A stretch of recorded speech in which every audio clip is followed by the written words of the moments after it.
All right, you guys. So basically, um,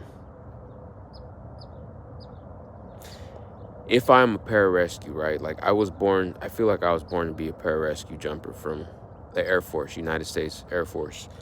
And my life didn't turn out that way. And a lot of it had to do because to be a pararescue, you have to have a reason, right? And that reason, I think, is that what needed to be rescued was right here because all of my brothers, you could say, spiritually went to war during that time and didn't make it back. And that's what deteriorated this nation of the United States of America as we know it, with the 50 states. And so basically, if it is true that slavery existed in the past with the transatlantic slave trade or the Egyptian slaves and like human slavery to a grand scale existed in the past, and we have overcome that, and we are supposed to be living in the future, then I was supposed to be a pararescue Air Force, United States military.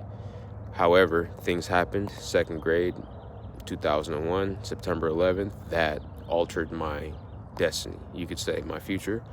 And so, who am I here to rescue? So, basically, only like you could say one individual that I had to objectificate because of the things that he got into.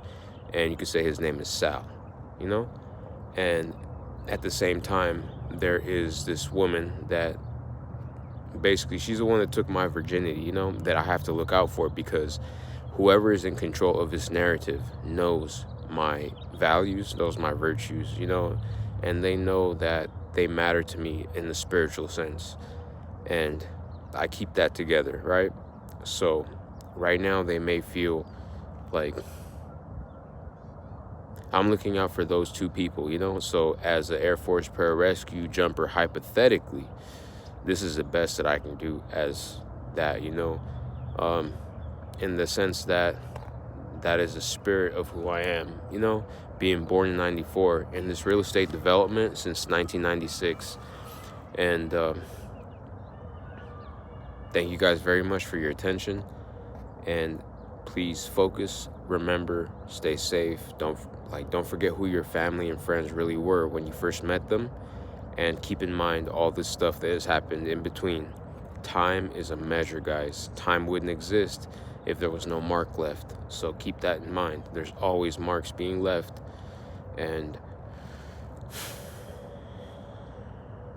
that's what gives you your identity, guys. That's your